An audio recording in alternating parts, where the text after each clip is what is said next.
So, y'all know that on January 7th, 2026, Renee Good was murdered by ICE, and then the DHS secretary, Christy Nome, trifling ass, publicly described the incidents as domestic terrorism. Additionally, the DOJ leadership said they are not opening up a further case nor a federal investigation, despite some early reports that there was going to be an FBI probe into it. They shot her, and then they called her a domestic terrorist. They said it was self-defense, and now they're not investigating. I feel like as a Black woman, we all know this same pattern, this same story over and over again. Because as a little girl growing up Black in America, specifically in Detroit, one thing I knew for sure was that white lives were valued more than any other, especially white women. And that often when stories are spun like this, that the violent thing that happened, the unaliving, the grape, whatever it might be, is usually not the last thing that happens. It's the story that follows the very violent act. And sometimes the story is a part of that very violent act, right? It's what being said about the victim that's typically not true, and they are not alive anymore to defend themselves, or they've been silenced by being put away.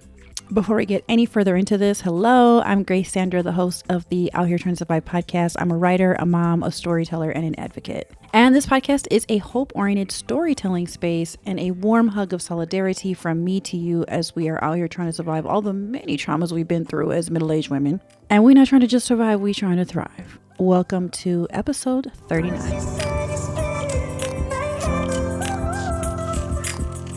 So I must admit, after Renee was killed, I felt a little numb.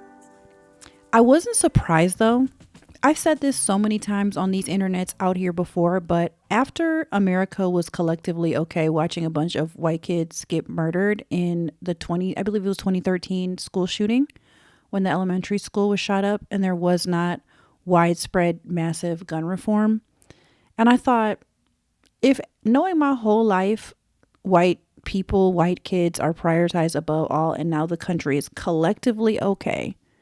The country has basically decided to say, we're okay leaving gun laws the way they are. It's a cost we have to take. Basically what Charlie Kirk said when he was here. May he not rest in peace. That there would be a cost to having gun laws.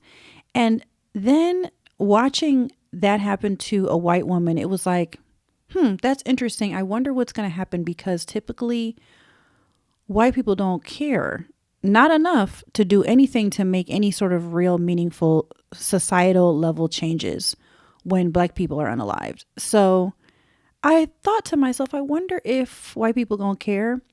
And I know there's some protests. I know there's more white people who are caring more, but there's way more of us than there are of them. Way more of us than there are of ICE. There's way more of us than there are of policymakers and politicians.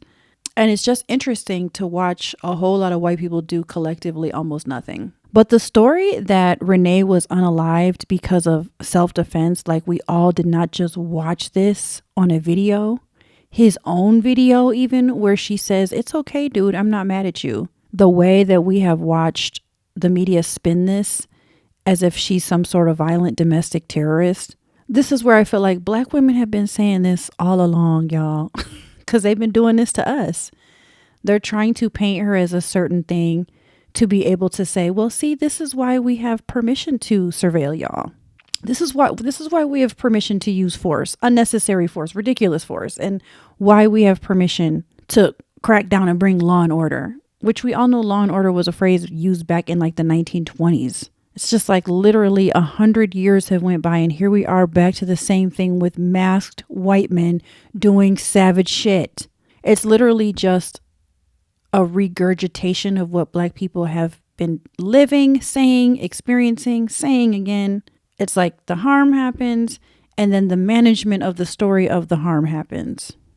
And then the cognitive dissonance that follows them trying to tell us a story about what happened that we can see with our own eyeballs because it's 2026 and everything is fucking filmed. And as of today, January 18th, I'm going to change this because the little calendar that I sit next to my desk where I film Still says January 11th. As of today, January 18th, the DOJ leadership says it is not opening a federal investigation into the ICE officer's conduct, though internal reviews and political fallout continue. That's not just legal, that's a posture. That's a very decisive posture. And I feel like as a Black woman, I've gotten used to, maybe too used to, and too acclimated being able to translate, for lack of a better word, the messages that America is giving us. And this is something sometimes I look at my white women friends and I'm like, yeah, y'all just don't get it, because you are so used to having your life and your embodiment, your fullness just valued, your humanness valued, your tears prioritized, that it's so normal. It's a normalized experience to have your life be valued. And now the fact that they're, a lot of them, very shocked and shaken that Renee Good is being labeled this way and that her son's school is being terrorized. And it's kind of like, we have been trying to tell y'all. I mean, we have.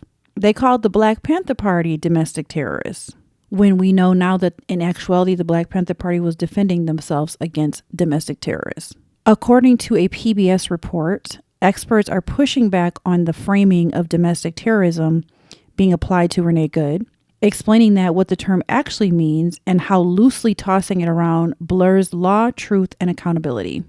The Brennan Center, this is from the Brennan Center for Justice, also similarly argued that branding Renee Good as a domestic terrorist distorts the legal concept and inflames public perception in a way that can justify overreach. And here's what Black people have known all along. Here's what I knew growing up as a little nigga in America.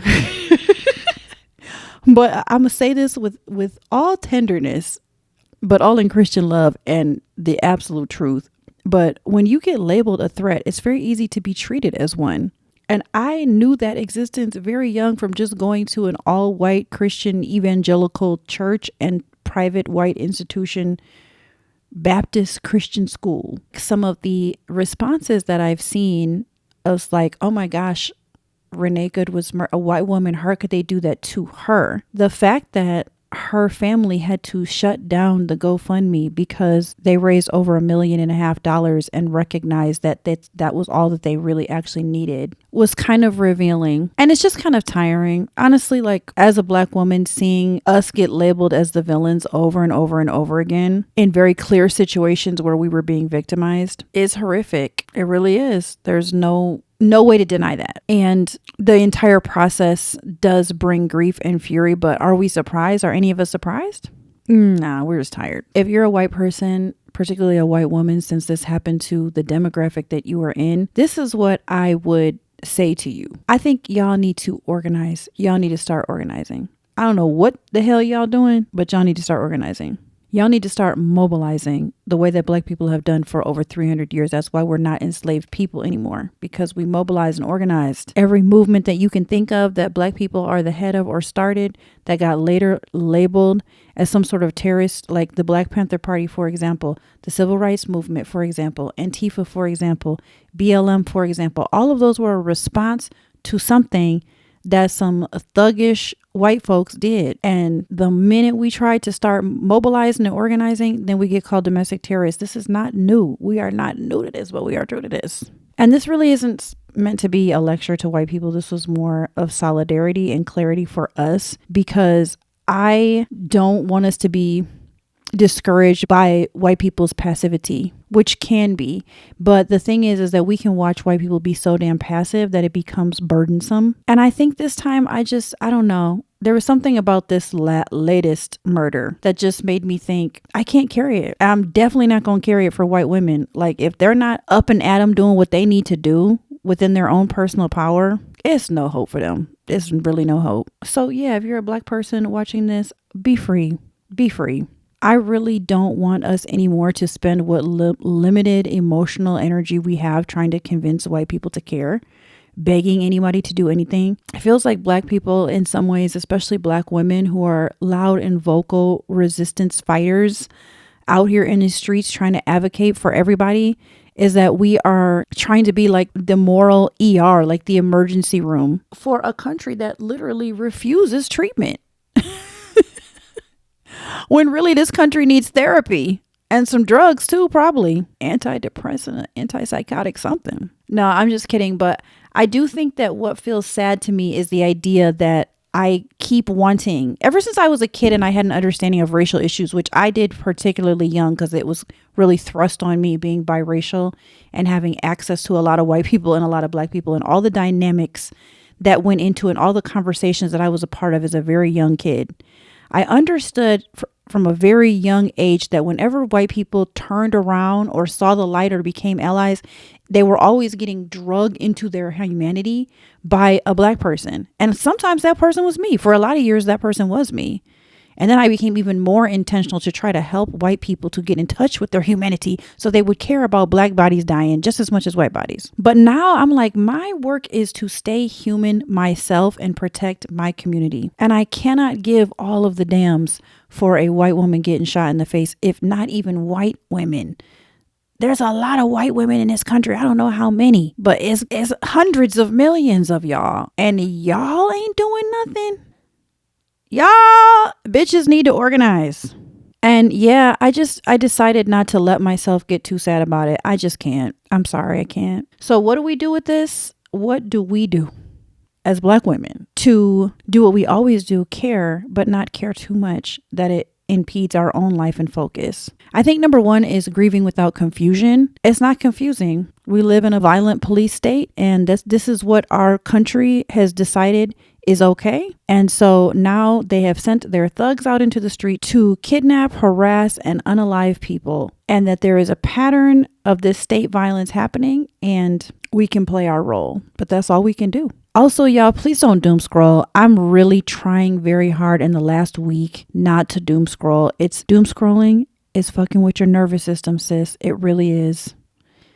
Doom scrolling is fucking with my nervous system. You want a practical solution? Pick 2 sources that you trust, read one update or one article, and then close the app. Another thing we can do is figure out what our role is and choose that role guilt-free. Not everyone can go to protests, and honestly, not everyone should, but everyone can have a role, whether that's donating $10, whether that's giving to local food banks, whether that's caring for and giving to your own communities, writing a check for your friends' mental health, checking in on your friends who are black, disabled, trans, or whatever, marginalized community, check in with them, send them money, be a good friend. I saw something the other day about how raising kind, compassionate, loving children who love the most marginalized communities is a way of playing your part. And honestly, it's a really important part. We wouldn't be here right now if every mother in the last 30 to 50 years had done that. Raised kind, loving, caring humans who love and take care of and protect marginalized communities. It's a big deal. It's a big deal of a role. So if that's all you can do, do that. And I feel like that's how black women have survived all of this for all of these years and all of these tremendous horrors and backlash and victimization and the pattern of DARVO, which is deny, accuse, reverse, offender, and a victim. And man, ICE is DARVOing the hell out of everybody. I think whatever we do at this point, because we are in fact in the middle of a violent government hostile takeover, fascism is here, white supremacy is here, Nazis are here, it's all here. And without deciding to be a superhero, I feel like what we need to do is decide the few things that we can do and also protect yourself. You know, don't do whatever you're doing alone. If you're going to go to protests, decide who you're going to go with, have a meeting point, make sure your phone is charged, share your location, tell somebody where you're going to be, know your exits, all of that. This can be very triggering for us as black people. And I was really triggered the other day seeing a post from the White House and the DHS. It was a picture of like a white man on a horse in open farmland. It looked like Oklahoma or some shit. And overlaid was a known white supremacist song. And it said something like, soon we'll be home again, soon be home again. I forgot the exact words, but it was really triggering for me. Like it really triggered like a deep, fearful response in me. It was just like my body remembered like I was being hunted in the 1920s. To be lynched. It really felt like that. Like it hit me so hard and I cried really, really hard that day. Like I just can't believe that our country is here and that our White House is putting up an ad like this to recruit people to be part of a community that is actively harming so many people for no reason. It just was painful. So as your body remembers or is reminded and is triggered, please remember just the basics.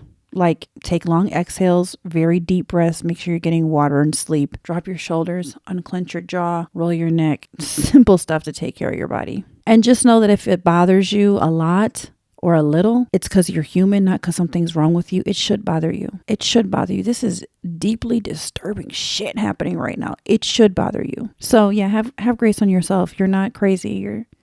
You're just awake. You're woke. As they will make fun of us for saying you're just woke, sis. As we move forward and Renee's name is fought in headlines and news media outlets and different perspectives, her life ended and now they're trying to erase who she was. And they want to try to erase what we saw and how we felt about it. Don't let them. Black women, our role is not to be shocked and shaken right now. I think our assignment is to tend to ourselves without losing clarity about who we are. So please stay informed, y'all, but don't let yourself be consumed. Please stay connected, y'all, to your girlfriends, to your family, to the people who are safe, because isolation is where fear wins. And we're not going to let them win a damn thing. These are scary times. And honestly, I don't know if white people are ever going to do what they should do, what they're capable of doing. I don't know if white people are ever going to be brave enough to come out of their comfort zone to even fight Nazis. I literally don't have faith in America like that. I never have. Out of all of my friends who have ever been activists and advocate, which I consider myself to be, I'm the most glass half empty of everyone I know. I'm the most pessimistic of everyone I know. My entire life, I've watched white people call it in over and over and over and over and over again. And seeing all these motherfucking white women, what is it, 150 million in this country, not do a damn thing after this white woman got shot in her face. I just feel like I done lost hope. And white men, where are y'all? White men should be out here the biggest advocates for Renee. That's y'all woman. That's y'all demographic that y'all say y'all love so damn much. I ain't surprised. I'm just disappointed as hell. Y'all don't never learn. Don't ever learn from history. One thing white people is going to do is not learn from history. God damn. If you know a black woman who's been carrying the weight of the news in her chest, please send this to her. And I'd love a response in the comments. Let me know, what's your role in all of this? Is it to let yourself grieve? Is it to take action? Is it to go to a protest? Is it to not go to a protest? Is it to breastfeed? Is it to focus on your toddler? Is it to create core memories with your teenager? Is it to organize?